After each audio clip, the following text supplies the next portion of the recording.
The Pride Rainbow Crosswalk had been vandalized. He quickly rushed to the intersection to assess the damage, capturing these pictures. We're very saddened by this. At the same time, we're not going to let it bring us down as a community. Just 4 days ago, the Pride Rainbow and transgender crosswalks were found with visible car skid marks across them. The situation worsened early Thursday morning after manure and rust paint was found smeared across it.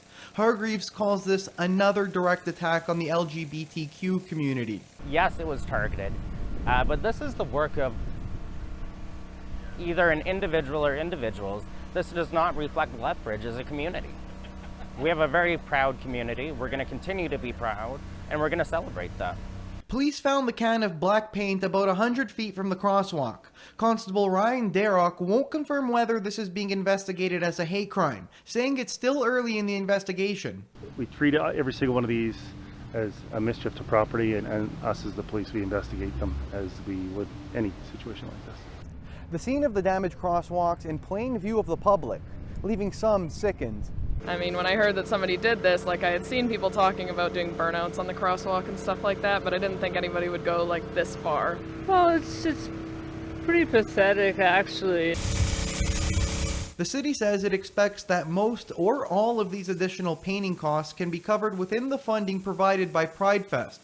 But Hargreaves says he's not focused on the money. Let's portray Lethbridge in its correct light and make sure that people realize that the actions of a few do not reflect the actions of our city. Something many Lethbridge residents are hoping for today. Joe Scarpelli, Global News. We'll be marching loud and proud here soon. Just days after that fresh coat of paint, downtown Saskatoon's bright crosswalk lines are marred by a dark stain.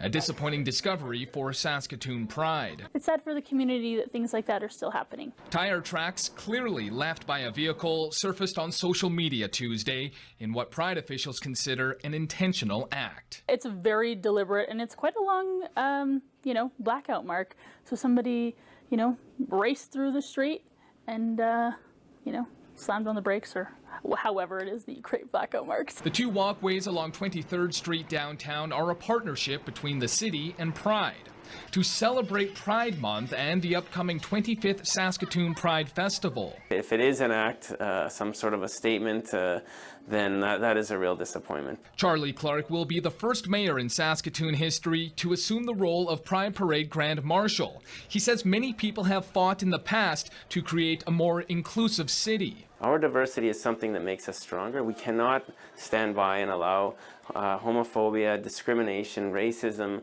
to hold us back and to divide up our community. A Saskatoon police spokesperson says the possible vandalism has not been reported to them, but officers will investigate if asked. The city's transportation department will assess the damage on Tuesday, but Pride officials might not want the marks removed. Or if we'll leave it and let it as a reminder that the community will rise above always. Proving nothing will tarnish their spirit when the festival begins Friday.